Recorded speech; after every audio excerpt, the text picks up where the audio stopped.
Coming up next on the Jeff Crilley Show, are you unhappy with your brand? Maybe it's time to intentionalize it. That story just ahead.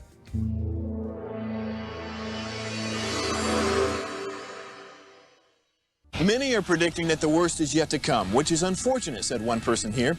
Until now, they've enjoyed the reputation of being the nation's icebox. Watched a burglar in his home this morning by webcam. As a journalist of over 25 years, stories are what make my world turn. Reporting live from the Dallas newsroom tonight, Jeff Crilley, Fox 4 News. But in 2008, I took the jump from my familiar life and started a PR firm from my home. We're talking about anyone with a camcorder like the one I'm using becomes a television network. We started slowly growing the company, and we now have over 100 clients, and we've branched into the world of live digital broadcasting. I now own 8 different TV studios and have a huge team, and the stories that I now get to share are sometimes the most important of my life.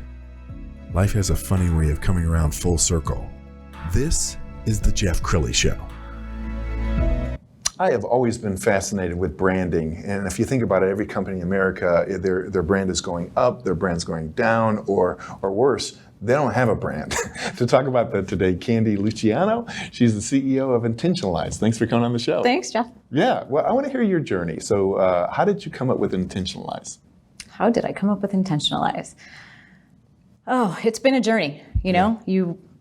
I started out, I went to Northern Illinois University for visual communications, and my high school art teacher sent my work in for a scholarship. I didn't get the scholarship, but I learned about visual communications and that you can actually make money doing it. And that was something that I was like, oh, I don't have to be a starving artist. Let's go for it. Yes. Game on. So. And you've been doing it. I was on your LinkedIn, and I see that you've worked with many different companies. I have. But you kind of went out on your own whim. Yes, I've worked with a lot of entrepreneurs over my career, but I went off on my own about 10 years ago. Yeah. With the latest Intentionalyze business, but my brother and I had a company called Cobalt Creative back in the day, and we sold it to a public company. Nice. So yeah. Well, it was a small boutique agency. Same thing, branding. So I want to bring up your website, and we'll scroll down it because one, I love the graphics, and I think anybody who's in branding, your website has to reflect your expertise, and yours certainly does. And I love it. It's serene, and it's clear, and it looks like you have fun. What kind of clients do you like to work with? Love to work with startup entrepreneurs. I work with a lot of public speakers right now, but my niche is really working with purpose-driven brands. So people who are doing something bigger than themselves, and making a positive impact on the world. So like one of my public speakers, he has a disability, and he is speaking to people about how, we're actually all the same. And I help him bring that visual brand to life through his presentations. What are some classic mistakes that entrepreneurs make when they are trying to tell their story? They try to tell too much. Instead of keeping it simple and bringing the story to life, you as an entrepreneur and business owner, you are your brand. And so they tend to put too much, if it's a presentation, too many words on the screen, chaotic visuals, too much motion.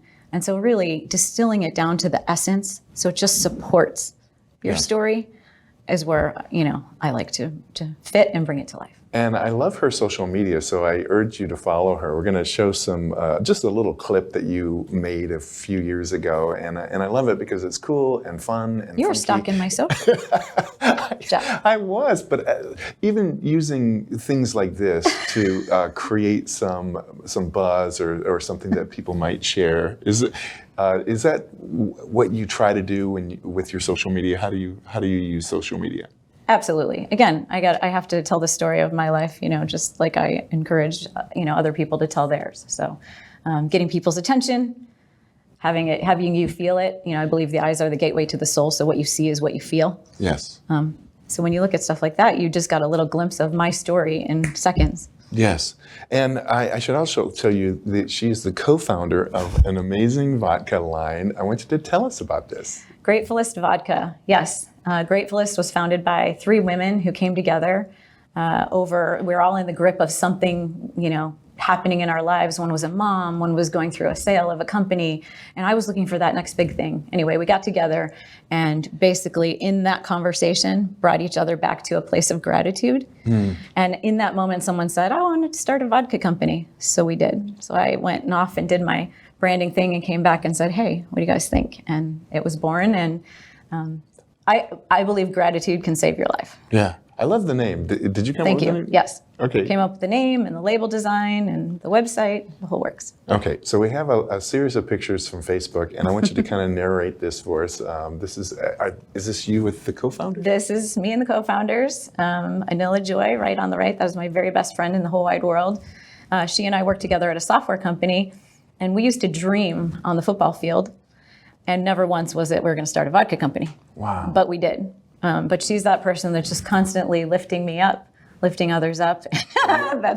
Danny's going to really appreciate that pose. Yep. You're taking a picture of the vodka. Those are behind the scenes with Candi and friends.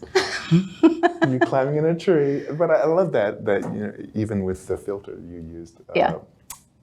You got to laugh in between it all. We work hard. You got to play hard in between too. Keeps you healthy, keeps you smiling, make people laugh, and then do good in the world. That's my husband, my love of my life, Anthony. And you got to pause and take time to do good for people. Outstanding. So we've got one more thing that I want to show you, and I want you to just kind of reflect back on this. So this is a little clip that you put up right around the holidays, and I can tell from watching it that you lost your dad. And, yes. And he, yes. It hasn't been that long. We just lost him this summer.